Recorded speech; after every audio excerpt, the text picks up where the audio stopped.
ఒక 5 పాయింట్లు చెప్పాలనుకుంటున్నాను.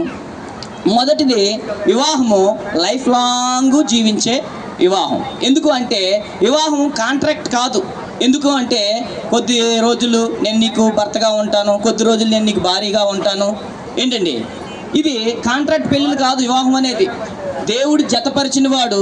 మనుషులు ఎవ్వరూ కూడా వేరుపరచకూడదు. కాబట్టి వారు ఇందాక చేసిన ప్రమాణం ఏదైతే ఉందో, దైవజనుల ఎదుట, సంఘం ఎదుట, దేవుని ఎదుట ఒక ప్రమాణం చేసి ఉన్నా. ఎంత? మరణము వరకు. ఎంతవరకు? మరణము వరకు కూడా మేము కలిసి ఉంటాము అనే ఒక ప్రమాణం చేశారు. కాబట్టి ఇది కాంట్రాక్ట్గా తీసుకోకూడదు. ఒక 10 సంవత్సరాలే నేను నీతో కలిసి ఉంటాను, ఒక 20 సంవత్సరాలు నీతో ఉంటాను అని దీనికి నిబంధనలు లేవు. కాబట్టి వధూవరులు కూడా ఇరువురు వాళ్ళు లైఫ్ లాంగ్ కూడా ఈ యొక్క వివాహ సంస్థలో ముందుకు వెళ్ళవలసిందిగా దేవుడు పరిశుద్ధ వివాహాన్ని నియమించాడు. రెండోది ఏంటి అంటే ఒకరికొకరు అండర్స్టాండింగ్ చేసుకోవాలి. భర్త భార్యని, భార్య భర్త, ఇద్దరు కూడా కలిసి అండర్స్టాండింగ్ చేసుకోవాలి. ఎందుకు అంటే చాలా వరకు వినడానికి ఇష్టపడరు, చెప్పడమే చెప్తూ ఉంటారు తప్ప కానీ వినడానికి ఇష్టపడరు. యాకోబు రాసిన పత్రికలో మీరు చూసినట్లయితే 1వ అధ్యాయం 19-20 వినడానికి మనం వేగిరి పడాలంటే మాట్లాడటానికి నిదానించాలి. చాలామంది మరి ఆడవాళ్ళు ఎక్కువగా మాట్లాడే విషయాలు వాళ్ళు రోజుకి 3000 మాటలు మాట్లాడతారని, అదే 1000 మాటలు మాట్లాడతాడు. కాబట్టి ఒకరికొకరు అర్థం చేసుకోవాలి. భార్య భర్త ఎందుకు అర్థం చేసుకోవాలి అంటే వారు చెప్పేది ఏంటనేది విని అప్పుడు నిదానంగా మాట్లాడుకోవాలి.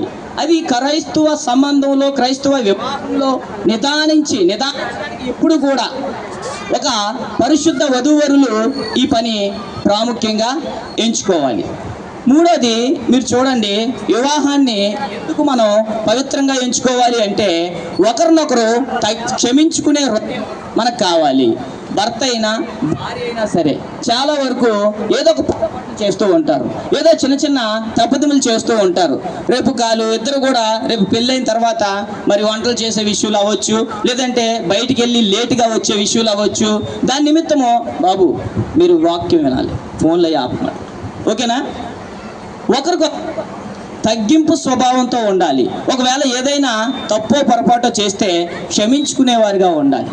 దేవుడు చెప్పాడు, పరలోకపు తండ్రి మీ అపరాధములు క్షమించినట్లుగా భూమి మీద మీరందరూ కూడా ఒకరికొకరు అపరాధములు క్షమించుకోవాలి. క్షమించే హృదయం మనకు ఇవ్వాలి. ఎందుకంటే దేవుడు ఈ భూమి మీద మనం ఇంకా పాపులమై ఉండగానే మనందరి కోసం తన మరణాన్ని ఈ యొక్క పాపులందరి కోసం అంటే ఆయన రక్తాన్ని చిందించాడు. కాబట్టి మనందరినీ క్షమించాడు దేవుడు.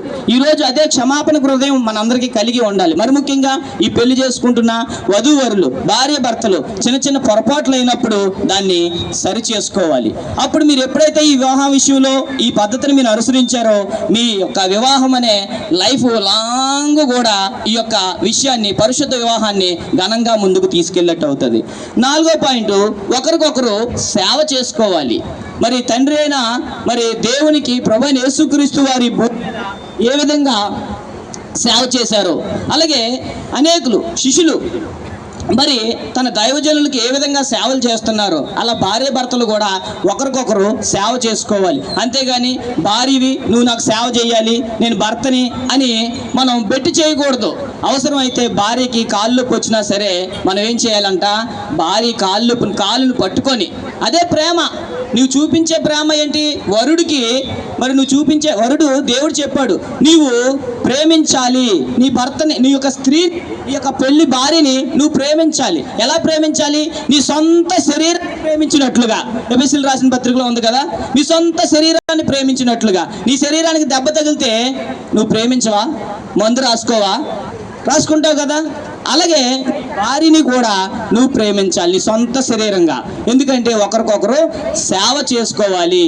నువ్వు తక్కువ నేను ఎక్కువ అనే ఏమీ లేదమ్మా. గలతీయులకు రాసిన పత్రిక 3వ అధ్యాయం 28వ వచనంలో క్రీస్తునందు స్త్రీ అయినా పురుషుడైనా ఒకటే విధంగా ఉన్నారు.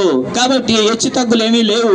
కాబట్టి ఎవరు చెయ్యాల్సిన ధర్మాలు వారు జరిగించాలి. దేవుడు చెప్పాడు నీ పురుషుడికి లోబడి ఉండాలి. మరి భర్తకి ఏం చెప్పాడు? నీ యొక్క స్త్రీని నువ్వు ప్రేమించాలి. ఈ ఆజ్ఞని మీరు ఖచ్చితంగా పాటించగలిగితే ఈ యొక్క పరిశుద్ధ వివాహాన్ని లైఫ్ లాంగ్